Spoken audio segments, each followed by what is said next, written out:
Hi, hello, and welcome back. Or if you are new here, welcome. My name is Heather. This is Miss Finn. And in this video, I'm recapping my 11th and 12th week of treatment with Spravato. Spravato, or esketamine, is an FDA-approved treatment for treatment-resistant depression that's derived from part of the ketamine molecule. It is a dissociative anesthetic, meaning it causes dissociation, and I also have a dissociative disorder. So in this series, I share my experiences and tips and tricks that I learn along the way and my overall progress as I undergo this treatment.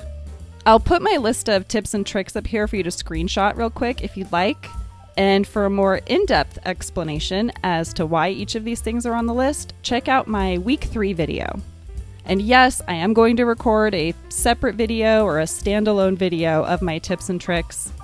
I just haven't done it yet. I like to begin these videos by giving a recap of my week or weeks outside of treatment, like things that I've noticed, improvements, setbacks, etc.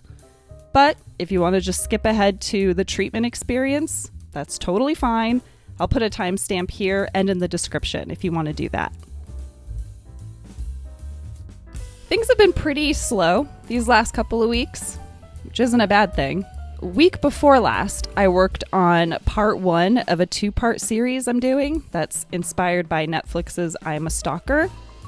Part 1 is about an ex-partner I had who I had to get a protection order against, and it's a pretty wild story, so be sure to check that out if you haven't already. And this past week, I've been researching for a new video on the False Memory Foundation, which, first of all, I can't believe I was ever scared of these people. I can't wait to get that video out for you guys because I have got all the tea. And it is a really pretty unbelievable story of allegations, betrayal, conspiracy, and not surprisingly, misinformation in the media. Oh, I have an idea of something I want to try, although you guys will have to let me know if it's something you'd even be interested in. But I was thinking of doing a series where I summarize a chapter or two in each video of The Body Keeps the Score by Bessel van der Kolk. If you haven't heard of it before, it's a pretty important book on trauma, and why can't I summarize this? What does Google say? I've actually read the book once before, but I'm thinking of reading it again, and I thought, oh, maybe I should do summaries of the chapters as I go through it, because not everyone has time to read that kind of stuff. Okay, here's what Google Books says about it. A pioneering researcher and one of the world's foremost experts on traumatic stress offers a bold new paradigm for healing. In The Body Keeps the Score, he transforms our understanding of traumatic stress, revealing how it literally rearranges the brain's wiring. Let me know if you guys want me to do chapter summaries of The Body Keeps the Score. What else did I want to talk about? Oh, right. So, I hit a bit of a speed bump. About a week or 2 ago, one of you commented saying that you were having trouble getting your prescription of Adderall filled due to a shortage, and yeah, I'm running into that now too. And I checked the FDA's website this morning, and it said that the shortage could last into 2023. So normally I take 30 milligrams in the morning and 20 milligrams in the afternoon. And so far I've only been able to fill the 20 milligram prescription. So yeah, I'm at like 50% capacity right now. So I've only had the 20s for the last couple days. And to be honest, I'm doing okay. And I know that is 100% because of the Spravato and my brain working better now. There is no way I'd be able to get by without my Adderall before Spravato. It just wasn't even a possibility.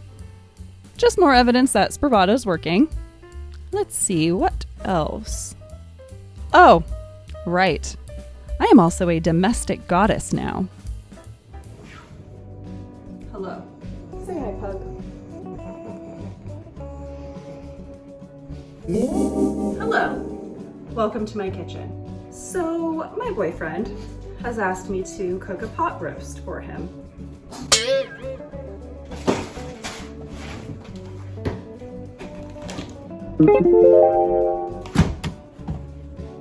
Here's the thing.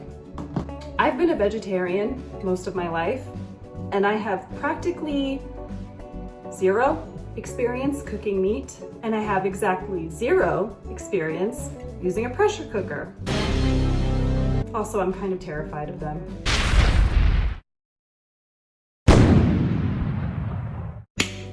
We're not going to shy away from new experiences. I warned him. I made no promises that this was going to turn out. But fingers crossed.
Stressing me out.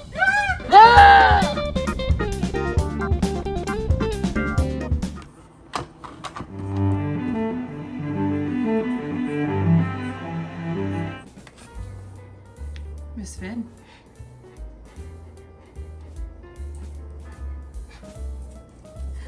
Let's go.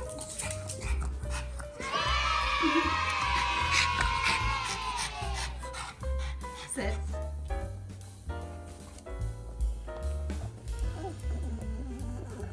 Okay. Finn. Trying to get some more. I mean, like, it just must be torture to be able to smell it so well. Oh, it's too hot.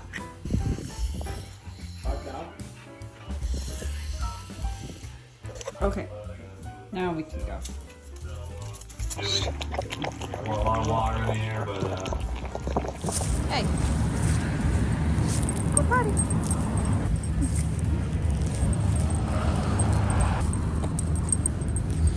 Good girl. Oh, good job. Good job. Tear it up. Good job. Still going. Good girl. Finn, this isn't walking. This is just tree sniffing. Let's go. Come on. So the power's out. Second time it's gone out. It came on for maybe 5 minutes and has gone back out. Just look at this. Across the street. See all that power? Power. Power. Now, Can't see her, but Finn's down there. Check this out.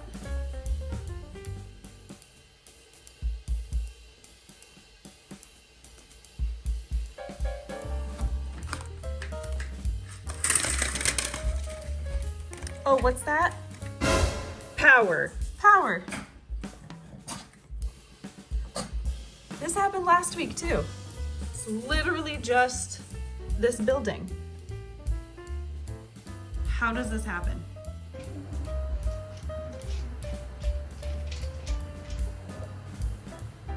Look at all these people just soaking up their power, taking it for granted. And I can't even dry my hair. First world problems.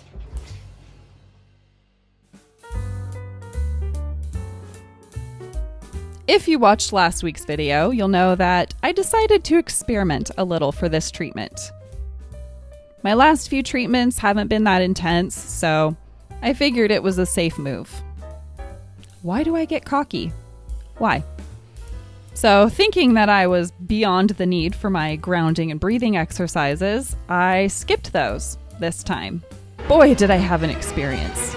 I don't know if this is the case for everyone who has done Spravato. Let me know in the comments if you've experienced this.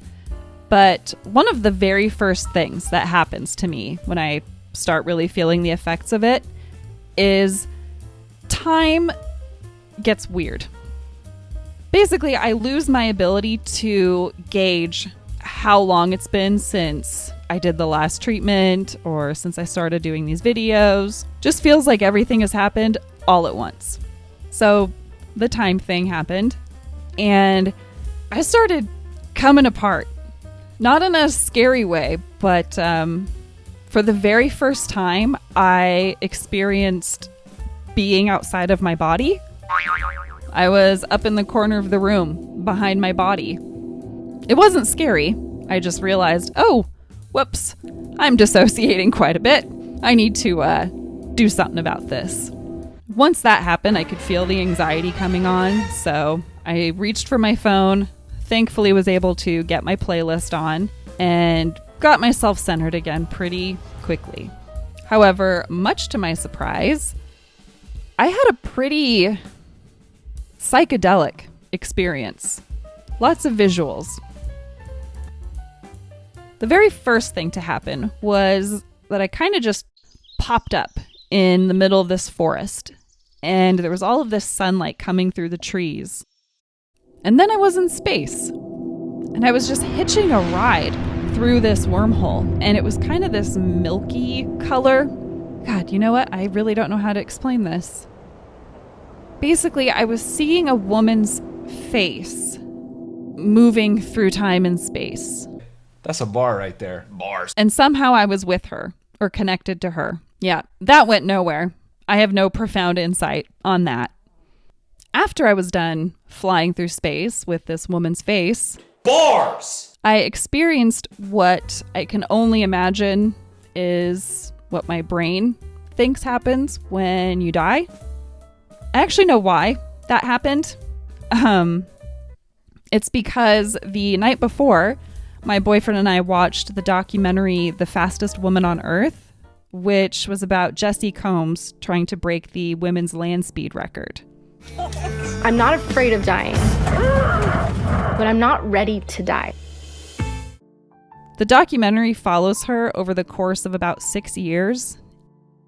Spoiler alert, she does it. But tragically, she crashed and died on the run where she did it. They did an interview with a friend of hers who talked about some conversations that her and Jessie had had about some reoccurring dreams Jessie was having. In them, she was in the car making a pass, but then instead of stopping at the end of the lake bed, she just kept going.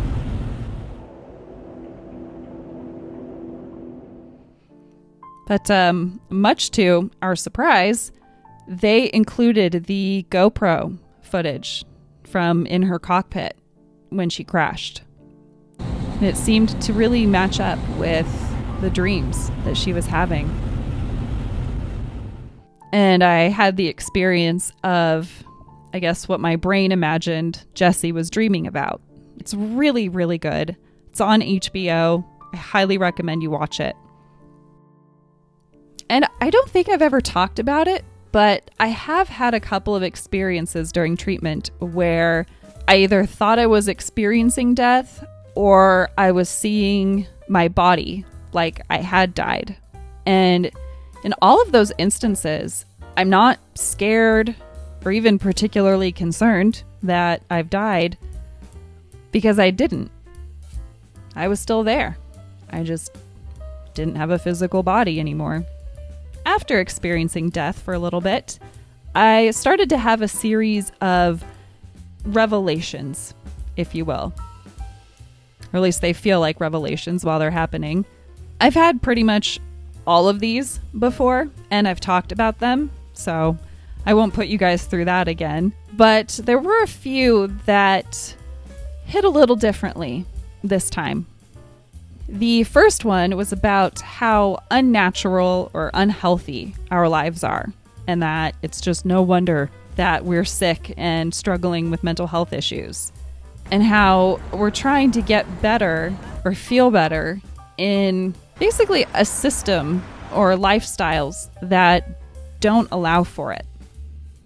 I also came to understand meditation in a new way, and this is totally cliche and nothing new, but I understood that meditation isn't so much the act of doing something, like doing meditation, but rather it's about not doing something, doing as little as possible, and experiencing inner peace and tranquility for even just a few moments.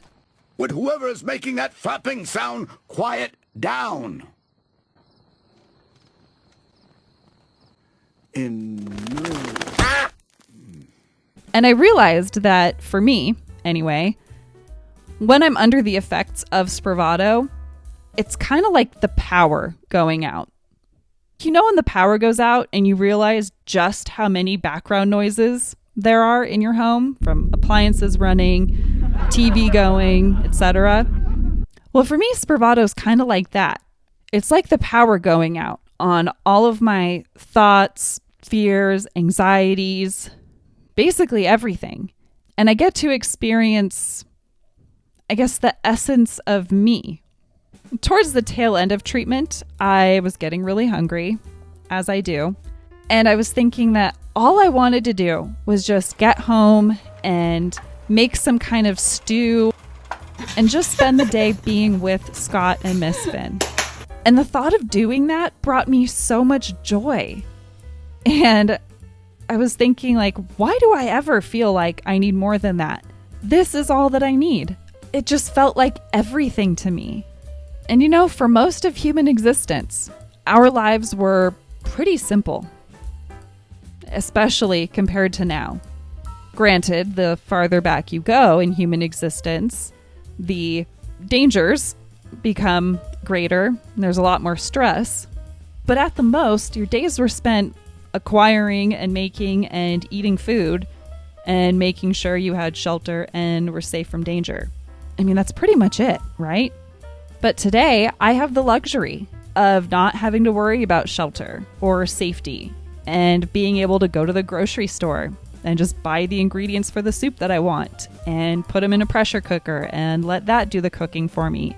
But instead of all of these modern conveniences and developments improving my life, like free up time for me to do things that make me happy, I just fill that time with more demands and distractions. And it just goes on like that day after day after day.